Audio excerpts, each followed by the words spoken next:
Welcome to Beyond the Page, the official podcast of Choice, the magazine of professional coaching, where we bring you amazing insights and in-depth features you just won't find anywhere else. I'm your host, Gary Schleifer, and I'm excited to expand your learning as we dive into this latest article, have a chat with this brilliant author beside me, and uncover the learnings that are transforming the coaching world. When you get a chance, join our vibrant community of coaching professionals as we explore groundbreaking ideas, share expert tips and techniques, and do what we love to do, make a real difference in our clients' lives. Remember, this is your go-to resource for all things coaching, but for now, let's dive in. In today's episode, I get the honor of, again, speaking with personal coach Laura Berman Fortgang, who is the author of an article in our latest issue, Coaching in Chaos. Her article is entitled Coaching in Chaos, Navigating a Rapidly Changing World. A little bit about Laura. She's an MCC and literally a pioneer in the personal coaching field. She's been around since, what, day one or before? Yes, and part of a lot of stuff.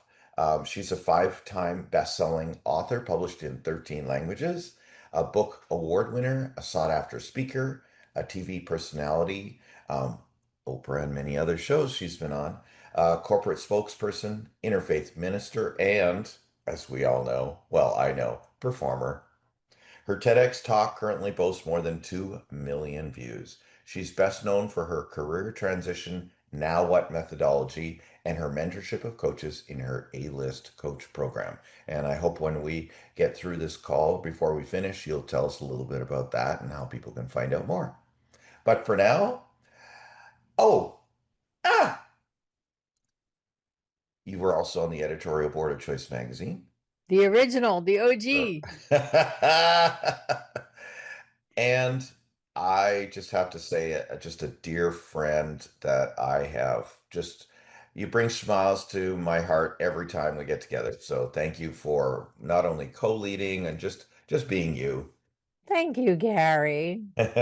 Feelings mutual. Yes. I miss you. I know you're not been coming to the States so much right now, but we've hung out at conferences. Oh yeah. You know, we've had meals together. It's been a blast. Well, come on over to Berlin in 27. It's not a bad idea. I'll be there. Were you in Paris? Yes, I am. Ooh, nice. Oh la la. Ooh la la. It was awesome. And some friends of some New Jersey friends, coaches were there too. So we'll talk more about that some other time. Great. But okay, so I have to laugh because our the reason we did this issue, chaos, not the no, that wasn't it. We were looking for co-leads. I love collaborating. That's one of my values. And Susie Pomerantz and I came up with your name. And I still remember the email when you said, "Are you trying to tell me something?" And when I read this article, I we couldn't have picked a better person.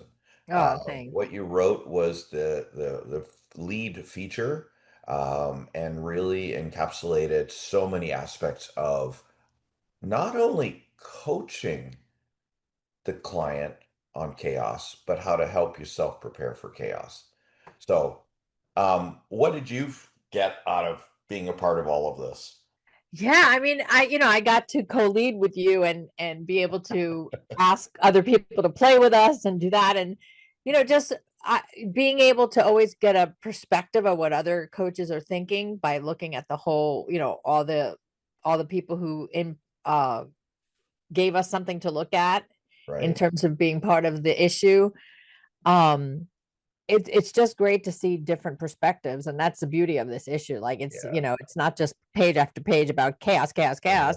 It is chaos in a context, Right. but different angles on how to deal with it, how to see it, how to live with it. And so I just took away the the joy of the spice of variety, right? Mm, And getting to see all the different ways, the lenses that people see stuff through. right. Oh yeah. And so many lenses when it comes to chaos. I I just realized that I used something from this article when I was rereading it this morning. I'm like, I just used this with a friend of mine yesterday. In your article, you say start by helping clients distinguish between what they can control and what they can't. And I was literally using it with a friend who was just like, oh my gosh, overwhelmed, near tears, the whole bit. And I don't know why, but my lower Berman Fortgang came through. And I said, so what's one thing that you can control right now? And like it really stopped him in his tracks. Yeah, because when it comes to chaos, so much is out of your control. Yeah. So how do you not feel powerless and not how do you not have it take you over like a tsunami is to figure out, all right, what first of all, you got to figure out what's me and what's other people too. Like you've got to separate whose chaos is it, whose monkeys and whose circus. Who's circus, who's monkeys? Right, right. Because sometimes other people create chaos just in their own way that they're addicted to drama, Right. right? So really separating what's me, what's them, what's real, and then what can I control? Because ultimately that when there's chaos, like there's so little you can control. So it's almost like if you look at it like a bullseye, and you're in the middle of the bullseye, Mhm. it's like, what are the layers of control? All right, I can't control what's going on in the world right now. I can't control what's going on in my nation. I can't control what's going on in my town. Oh, but I can control my attitude, or I can control how I talk to people, or what are the metrics that I can control in my business and what are the ones that I can't. So I think it's huge for getting people grounded again, is really looking at what's mine, what's not, and what can I control. Yeah. It's funny you should say that because that really resonates with a workshop I'm leading right now, in managing in teams in times of uncertainty. And one of the key things is bringing it down to the now. Yeah. So, what can I control? What can't I? As to your point. What's true right now Mm. versus catastrophizing versus, right? And you talk about that too, about catastrophizing in there. Like we tend to go like fight or flight and we go crazy. Well, it reminds me of, I was trained by Thomas Leonard and one of the original Coach U students, and he would he used distinctions, and one of my favorite distinctions is facts versus interpretation. Like what's a fact and what's your interpretation of Oh, what's going on. What's really true. It's what you're saying, what's yeah, really true and what is catastrophizing or over dramatizing or editorializing or, just making it take off in a way that it doesn't need to. What yeah. are the facts, ma'am? Yeah, the facts, ma'am. Nothing but the facts. Just What the was that? facts. What was that? A dragnet or something? I don't know, It was one of but those it's a really famous old line. quotes. Just the facts. Yeah. Laura, what's the biggest mistake people make during times of chaos, other than the ones we just said? Or maybe it is those. It's those, but also like I'm thinking in terms of coaches. When I mentor other coaches and they get all worked up at the same time that their clients are worked up, I think the biggest mistake is getting hooked. Yeah. Like you're on the fish hook. Yep. You get hooked into the drama, and it's like, it's their drama. It could be Right. an interpretation, it could be everything we're talking about, but like don't get hooked. Don't go with the energy of it. Try to Now, find. hold on, a pause. Are you talking about the coach or about coaching the client not to get hooked by others or I both? think it's really both. It's Yeah. really both. I mean, like if we think of like, speaking to coaches, you can't get hooked by the drama. And then how do we get the person who's hooked to the drama on the drama unhooked? So I Right. think it's a dual purpose. Right. Well, thank you because you've given us some tips in the article about what we can do as coaches to prepare to work with clients dealing with chaos. And so some great tips. Thank you for that because I refer to those on a regular basis since I've seen them. Because you've absorbed them. Well, to all of our listeners, I love doing this because I always get to choose a topic that I want to know more about. And so it feeds my curiosity to talk with writers, engage with writers, and then read the articles, obviously, and read them multiple times before they go to press, and then interview with it too, because I'm a coach as well, And these are very practical things for me to use in my day-to-day work. Do you get CEUs for reading all these articles? You should. Oh, you know what? I asked about that, but I think it's one of those things that you need to like, how do you prove that someone has read all of the issues? Right, you have to document everything, but because you get to sit there at the helm and absorb all this wisdom that comes in at you every month, or as you get ready for the issues. Yeah. It's like you get a training every time. That's amazing. Oh, it is. I was just yesterday, one of my clients, um, she to me represents joy. And as you may know, we recently did a joy issue, and she took the four main aspects of what it took to have joy in your life and put it on the back of her company name card Huh. in colors, and like she had AI or something do it. And she shows me that regularly, right? That she took that from the joy issue. Oh, So cool. yeah. So now how do we get back to joy when we're in chaos, Laura Berman Fortgang? Oh, well, isn't that a question? Combining issues on me. All right. Um, okay, that's a good question. Well, disconnecting from the chaos, Right. getting back to what you can control, like, you're not a silo, you have a support system, hopefully, but when it comes to, getting the ick off of you of chaos, it's like you are a silo. It's like, what belongs elsewhere.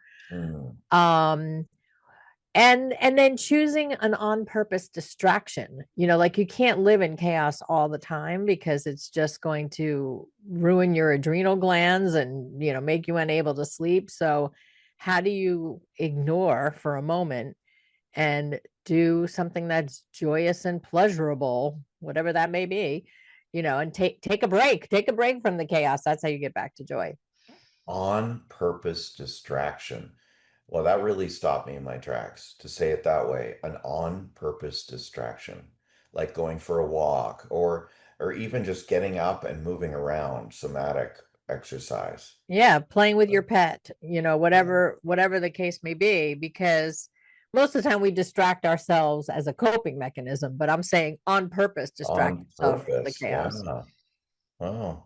Well, I'm having an on purpose distraction after this podcast. Go do some shopping for my mom in the German grocery store, you know. Oh, nice. Yeah. What was it you just said? Oh, I can't remember now. But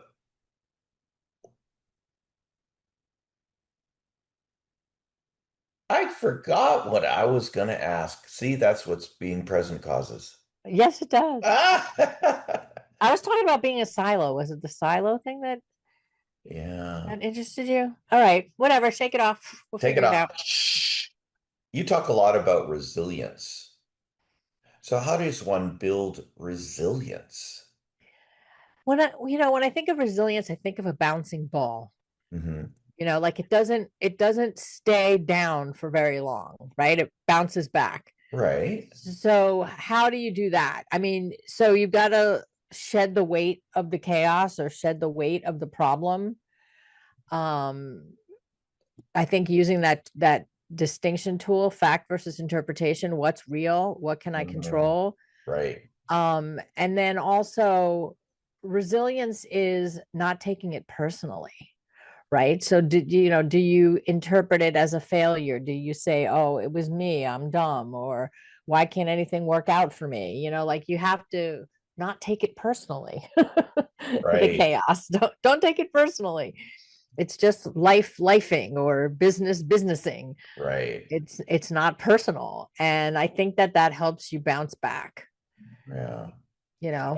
And I just remembered what I was going to Oh, ask you okay. about as well. So thank you about the resilience, and we'll have to mentally remember that ball.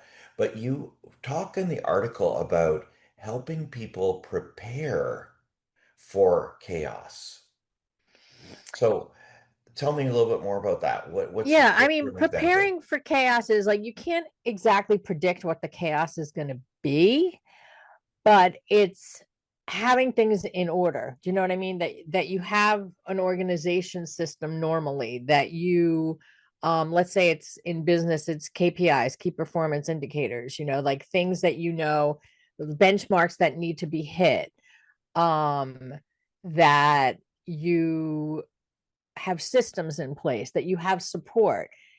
Thomas Leonard used to call it reserves, like he used to say, if your business burnt down, how fast could you be back at work? Mm, That will prove um your preparation for chaos, right? Did you right, have the right insurance? Do you have someplace else where you could set up a pop-up shop, whatever the case may right. be.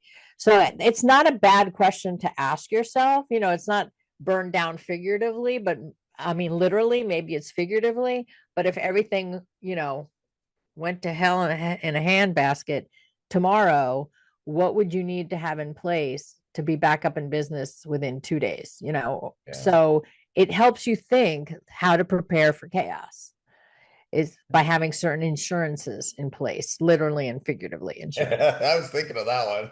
Fire insurance. You bring up a really good point because I remember back in the day when I ran a third-party logistics company. Well, I owned it and ran it, and we would look at not having all the eggs in one basket, Right, and that and it, too.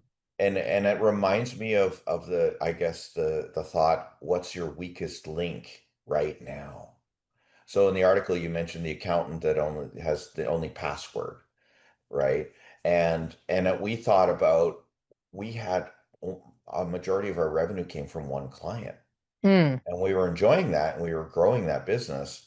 But if that client ever said, "Well, we're changing vendors," we were out, right. we were toast. So we started going about doing diversifying our sales force and finding out, and we ended up with a bunch of other clients. So, That's preparing for chaos. right. Yeah. And then, oh, my other favorite was we always had backups for everybody's roles. So people would be trained on a role, and then their job was to train someone else to be the backup so that if they weren't there or they had to go work on another project or they went on vacation, the backup person was there to do it. Standard operating procedures on everything. It was my heaven, Really smart, really that smart. company. Well, it drew on all of my skills of organizing and for thinking things through. So when you talk about planning, that it really resonated for me. Well, I think it's good for our coach listeners too. Like, even though you're a sole proprietor and a solo or a mom and pop shop, so to speak, who could replace you? Do you have a Mhm. colleague who could take over your roster if God forbid you needed to take Right. an extended break? Can things happen without you? Um, I mean, I'm so grateful after 30 some odd years in business, that I've always had a team of people that support the business. So if I fall out of the roster, there's a way to do something. Okay. There's a way to get it done. And I think even if you're just a solo proprietor, it's a good way to think and to prepare. And my team has that too. We call it the what if scenario. Sound familiar? Yeah, perfect. And literally, like, what if I was laid up? What if I died? What if I was sick for a long period of time? That kind of thing. So we're continuously building that backup of where are the records, who has the passwords, where's the access, things like that. So we're is that catastrophizing or is that fake catastrophe? That's Playing out on purpose scenarios. catastrophizing to prepare for chaos. So that's There we good. go. There we go. But Wow. I mean, you have to, or otherwise you're naive. Yeah. Laura, do you have any recent examples of a client that you're working with chaos and how you help them? Okay, okay, let's think, let's think, let's Yeah. think. That's kind of an on the spot one. I I'm going through my head. I'm going through the roster. Yeah, I have a client who runs a multi-million dollar company. It's hers. And one of her kids got sick, and it pulled. before we started working together, she did not have all those systems in place for Mm, people who could back her up if she wasn't there or if she had to take a break or whatever the case may be. And in the timing was interesting that, she had to walk away, but we had already prepared her business in that way. But she didn't have that when she started with me. So she has a second in command now. She has, all the departments know what to do if she's not there. And that all happened since she and I started working together, and then she needed it. yeah. So luckily the pieces were in place. It Oh, was, they did all that work before the child got. yeah, yes. Oh, It's like, doesn't usually work out that way, right? That you actually prepared for something and then something did happen, but we were prepared. yeah. There's a thought that I've heard, running commentary that most majority of people don't really think about the future because that's, you know what, that's down the road, especially younger people. And they don't plan for retirement because that's, 50 years down the road or whatever. Right. And it's like that old saying, what's the best time to plant a tree? 25 years ago. What's the next best time? Now. It's exactly right. But that's, so that, when they say live for today, I mean, there's wisdom in that, but there's also the reality of like, well, if you don't save for retirement and you live for today, there's going to be a today when you have no money, no resources, and they're taking your house. I mean, Uh-huh. And you're a greeter at Walmart. right. You've got to do both. You've got to have one foot in the future and one foot in the present. Yeah. Oh, well said. Thank you very much for that. So I think we're coming to a time where we're going to close. And I must say, I'm feeling a bit of chaos. I feel like we kind of went all the way around and we've come back. And I'm thinking, that's not such a bad thing to notice when you are in chaos and what it took to bring things back. Because remember that moment where I couldn't remember what it was I wanted to say? Well, that's a good thing because I was fully present to what we were talking about. But I just have this feeling right now that we touched on a level of chaos in the conversation. It was all over, and yet it came back to some tips and tricks and examples. So thank you for bearing with me. No problem. Hey, that's how it should be. Every interview is going with the flow, even though you might have prepared for it, right? So the best interviewers go with the flow. Go Well with the flow. Oh my gosh, that sounds like coaching. done. Who knew? Maybe that's why I have so much fun and I don't worry too much about it. And especially being with you, you're a consummate professional. You've got a big heart. We all love you and all your side people. Your, what do you call your, no, what do you call your acting, your other personas? Yes, my other personas. I'm missing that other persona. I miss her. I miss her too. I miss There's a her. conference in your future. She was before TikTok. She'd be great on TikTok. Oh, And if we don't know what we're talking about, folks, I have a character called Life Coach Lurleen, Life Coach Lurleen, and she's been in hiding for a while, but if you know, you know. uh-huh. So, well, what would you like our audience to do as a result of the article in this conversation? I would like them to prepare for chaos. Think about, what do I need to do so that if something happened, I am prepared? And that's for the coach and the client, Yeah. right? Cool. And before we go, tell us a little bit more about your program. Yeah, How do I have a people how do program people called, find out more? yes, you can go to thealistcoach.com or laurabermanfortgang.com. You'll find it either way. And I have a program for coaches on the business side of the business called the A-List Coach. So I mentor coaches on the business side of the business. You spent all this money getting trained as a coach, and then you got to become an entrepreneur. Whole other ball of wax. So I'm here to help. Oh, and you do. Thank you very much, and thanks for all of your support for the coaching industry and for Choice Magazine. We really appreciate it. It's an awesome magazine. Thank you. Thank you for joining us for this Beyond the Page episode, Laura. My pleasure. That's it for this episode of Beyond the Page. For more episodes, subscribe via your favorite podcast app. If you're not a subscriber to Choice Magazine, you can sign up for your free issue by scanning the QR code in the top right-hand corner of our screen. If you are not watching, but just listening when you're done on the treadmill or whatever you're doing, you can go to choice-online.com and click the Sign Up Now button. I'm Gary Schleifer. Enjoy the journey of mastery.